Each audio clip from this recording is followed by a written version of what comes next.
Hello friends, today we are going to discuss topic rights and responsibilities.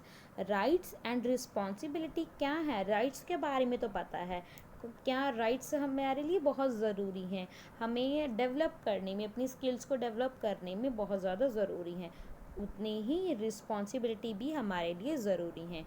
तो rights and responsibilities के बारे में और इनके रिलेशंस के बारे में पढ़ेंगे। Rights not only place a obligation upon the state to act in a certain way. जो राइट्स हैं वो एक तरह की ऑब्लिगेशंस लगाती हैं स्टेट के ऊपर, गवर्नमेंट के ऊपर, कि वो इस वे से काम करेंगे और इस वे से काम नहीं करेंगे। Okay, for instance to ensure a sustainable development, अगर सस्टेनेबल डेवलपमेंट करनी है, but they also place a obligation upon each of us. तो इसीलिए क्या करना पड़ेगा, तो गवर्नमेंट को हम सभी के ऊपर कुछ ऑब्लिगेशंस लगानी पड़ेंगी। Firstly they compel us to think not just for our own personal need and interest, but to defend some things as being a good for all of us. तो सबसे पहले गवर्नमेंट को क्या करना होगा कि इस तरह का कंपेल करना होगा हमें कि हम सोचें कि सिर्फ ये जो नीड्स हैं वो हम सिर्फ पर्सनल नीड के लिए ही फुलफ़िल ना करें, अपने पर्सनल इंटरेस्ट और नीड्स के अकॉर्डिंग ही उनको यूज़ ना करें, मगर उनको डिफेंड करें कि भाई हम सभी को ही इसको यूज़ करना है। प्रोटेक्टिंग द अजोन लेयर, जो अजोन लेयर है उसको प्रोटेक्ट करना, minimising air and water pollution, maintaining of a green cover by planting new trees and preventing a cutting down of our forest, maintaining the ecological balance are things that are essential for all of us। तो क्या government को एक compel करना होगा सभी जो citizen है कि भाई आपने क्या करना है, यानी कि गवर्नमेंट को कंपेल करना होगा कि सभी जो हम नागरिक हैं वो पानी को, हवा को गंदा नहीं करेंगे, ट्रीज़ नहीं काटेंगे, और ज़्यादा ट्री उगाएंगे, ठीक है, इन्वायरमेंट को तभी हम अच्छा बना सकते हैं और क्या जी इकोलॉजिकल बैलेंस मेंटेन कर सकते हैं। आर दीज दे आर, क्योंकि ये असेंशियल है, ज़रूरी हैं हमारे लिए। ट्रीज़ बहुत ज़्यादा ज़रूरी हैं, ये हमें ऑक्सीजन प्रोवाइड करती हैं जो कि बहुत ज़्यादा ज़रूरी हैं। They represent the common good that we must act to protect for our self as well as for the future generation. तो हमें कॉमन गुड्स को रिप्रेजेंट करना होगा और इस तरह से एक्ट करना होगा, प्रोटेक्ट करना होगा कि हम अपने लिए भी उस पर्टिकुलर रिसोर्स को यूज़ करें और जो आने वाली फ्यूचर जनरेशन है उसको वो भी यूज़ करें। Are entitled to inherit a safe and clean world without which they cannot lead a reasonable good life. Okay, क्योंकि भाई अगर अच्छा इन्वायरमेंट ही नहीं होगा तो राइट्स की क्या इम्पोर्टेंस है। अगर अच्छा इन्वायरमेंट ही नहीं है तो हमें राइट टू लाइफ दिया गया है, मगर what is the use of right to life if there is a no good environment or there is a polluted environment, polluted water, polluted air, so on, है ना। how we can live this conditions, these type of conditions। secondly they require that I respect the right of other। तो ये भाई ये भी compel करना होगा सभी लोगों में, ये ज़रूरी कंपेल करना होगा, उनको ये थिंक करवाना होगा, उनको महसूस करवाना होगा कि हमें दूसरों के जो राइट्स हैं, हमारी ये रिस्पॉन्सिबिलिटी बनती है कि जो दूसरों के भी, भाई मेरा राइट है तो दूसरों के भी राइट्स हैं। If I say that I must be given the right to express my thought, I must also grant the same right to the other। अगर मैं चाहती हूँ कि मेरे को बोलने का अधिकार है तो भाई आपको भी बोलने का अधिकार है, ये इस तरह की फीलिंग रिस्पॉन्सिबिलिटी लेकर आनी होगी। If I do not want other to interfere in my choice I make, the dress I wear और the music I listen to, I must refrain from the interfering in the choices that other makes। तो भाई अगर मैं चाहती हूँ कि भाई कोई मेरे मैं कैसे कपड़े पहनती हूँ या कैसा म्यूज़िक सुनती हूँ इसमें इंटरफेरेंस ना करे, तो भाई मेरे को भी किसी के मामले में कोई इंटरफेरेंस करने की इजाज़त नहीं है। I must leave them free to choose their music. तो हम मेरे को भी उनको अपनी चॉइस का म्यूज़िक और क्लोथ चूज़ करने की इजाज़त देनी होगी। I can not choose the right to free speech to incite a crowd to kill my neighbours. तो हमें ऐसा नहीं है कि मैं अब इस तरह की कोई भाषण दूँ, इस तरह की कोई स्पीच करूँ, दूँ एक पूरी क्राउड को, भीड़ को, कि वो यानी कि वायलेंस वाला, यानी कि अपने ही नेबर को मारना, यानी कि इस तरह की भड़काऊ हमें वो नहीं देना है, भाषण नहीं देना। ये भी एक राइट है, रिस्पॉन्सिबिलिटी है। Okay, in exercising my rights I can not deprive other of their rights.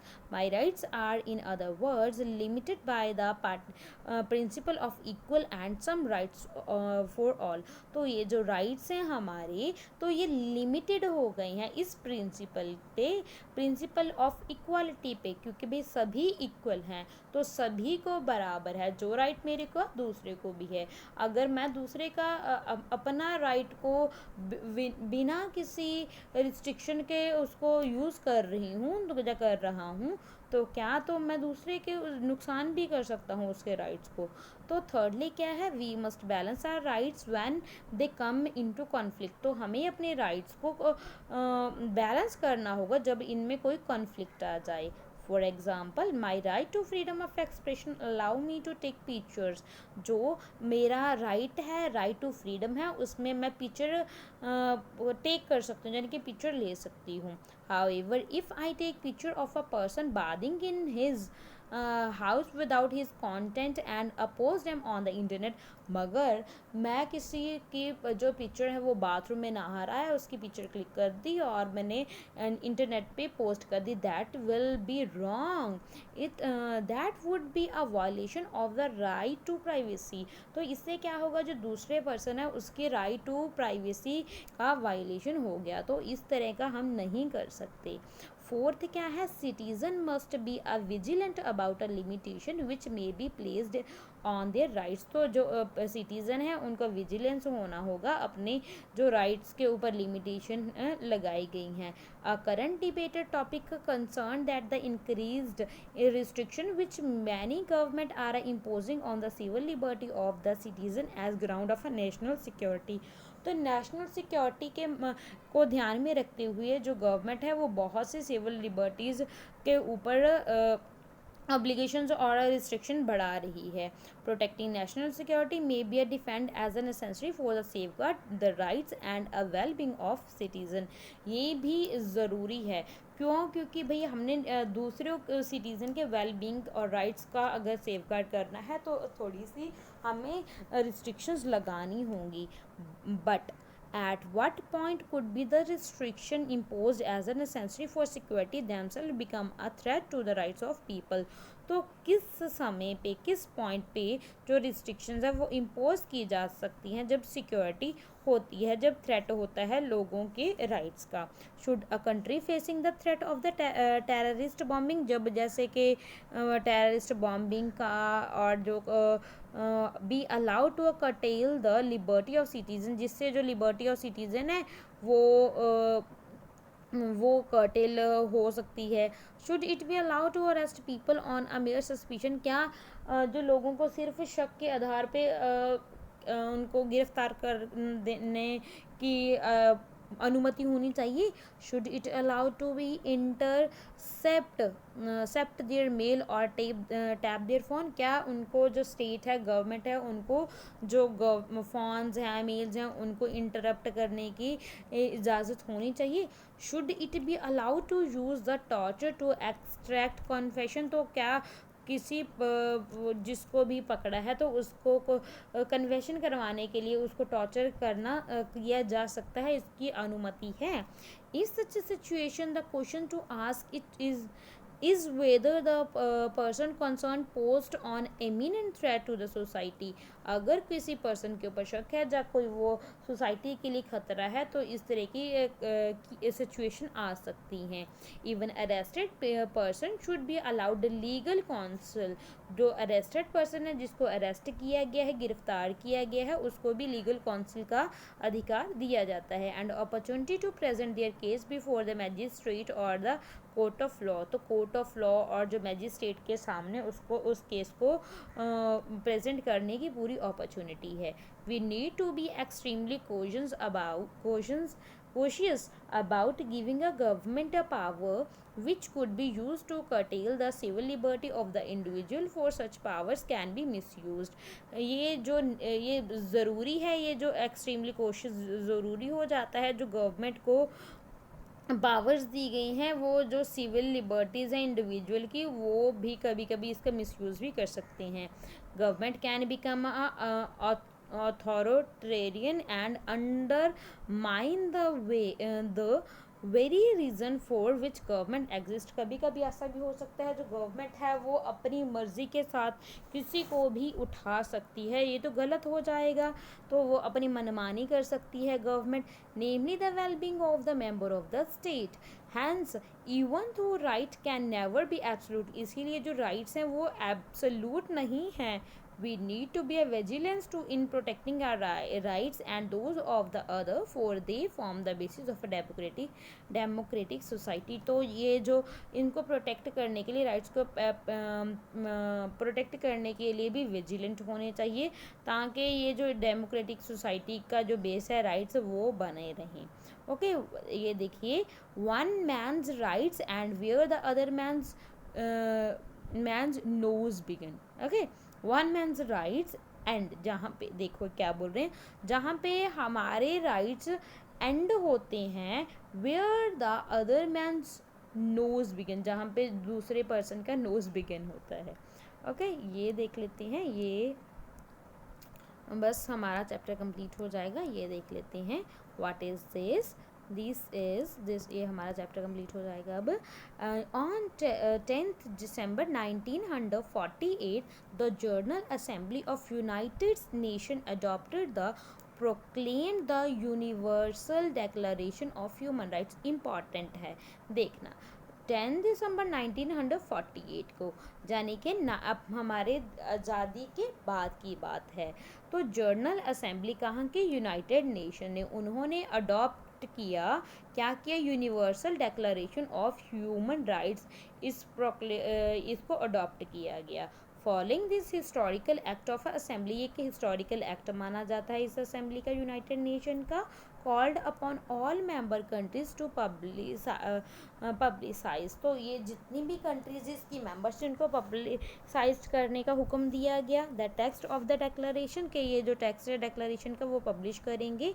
And to cause it to be a disseminated, displayed, read and expounded principle in a schools and other educational institution without distinction basis on the political status of the country or the territory. बहुत important है universal declaration of human rights, यानी कि सभी को ये पढ़ाया जाएगा, यानी कि सभी को क्या है इसके बारे में नॉलेज होनी चाहिए, ये universal declaration of human rights के बारे में. प्रीएम्बल में क्या है, whereas recognition of the inherent dignity and the equal and inalienable rights of all members of the human family is the foundation of freedom, justice and peace in the world. ये देखो भाई, वो इस ने क्या बोला है, वो बोल रहे हैं कि हमने रिकॉग्नाइजेशन की है हम के किसकी, डिग्निटी की, इक्वलिटी की और इनअलाइनेबल राइट्स की सभी मेंबर्स के लिए जो ह्यूमन फैमिली से बिलोंग करते हैं.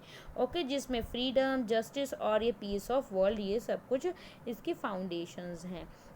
Whereas disregard and a contempt for a human rights have resulted in a barbarous act which have outraged the conscience of mankind, and the advent of the world in which a human beings shall enjoy freedom of speech and belief and freedom from fear and want has been proclaimed as the highest aspiration of the common people. तो जाने के ये क्या है, जाने के ये उसके बारे में ही है, आप देख लो, बस एक बार पढ़ लेते हैं, फिर उसके बाद मैं ना आपको बता दूंगी बोला क्या गया है. Where it is essential if man is not be compelled to have a recourse as a last resort to rebellion against the tyranny or and operation that human rights should be protected by the rules of law. यानी कि rules of law से जो कोई भी टायरेनी है, operation है, उससे हर एक पर्सन को क्या किया जाएगा, प्रोटेक्ट किया जाएगा.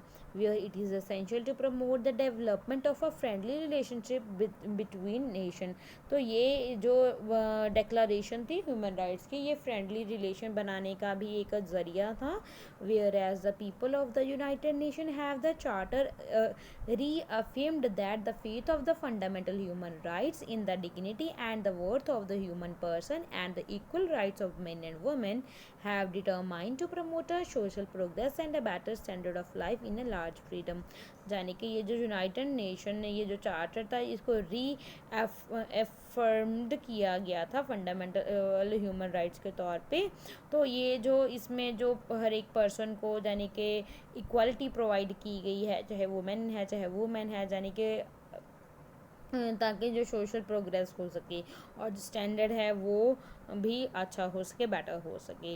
Where as a member state have pledged themselves to achieve in a cooperation with the United Nations the promotion of universal respect for and observance of a human rights and a fundamental freedom. Whereas the common understanding of these rights and freedom is of the greatest importance of the full realization of the pledge. Now, therefore, the General Assembly proclaimed this Universal Declaration of Human Rights as a common standard of achievement for all people and all nations, to end that every individual and every organ of society keeping the declaration constantly in mind. तो ये जो जितने भी members हैं ये United Nations के, तो वो उनके लिए ये बोला गया है कि ये जो ह्यूमन राइट्स का universal declaration of human rights को वो अपने दिमाग में रखेंगे, यानी कि सभी ऑर्गन ऑफ सोसाइटी में इसको फॉलो किया जाएगा, प्रमोट किया जाएगा, इक्वालिटी, ठीक है, सब कुछ ये सभी ह्यूमन बींग्स के लिए ये बनाया गया था. And this declaration constantly in mind shall strive by a teaching and education to promote a respect of these rights.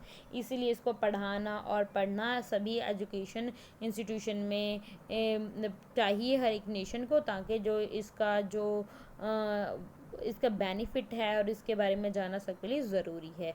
Freedom and by a progressive major nation and international to secure their universal effective recognition and observation both among the people of the member states themselves and among the people of territory under their jurisdiction. यानी कि सभी जितने भी members हैं सभी इसको follow करेंगे, जितने भी इसमें राइट्स दिए गए हैं. बाकी आ गई है एक्सरसाइज, यानी कि चैप्टर हो गया है ये हमारा कंप्लीट. चैप्टर का नेम क्या था, चैप्टर का नेम था राइट्स, है ना, राइट्स अधिकार. चैप्टर नंबर 5 था, 11th क्लास का चैप्टर है. I hope everything is clear. Thank you and God bless.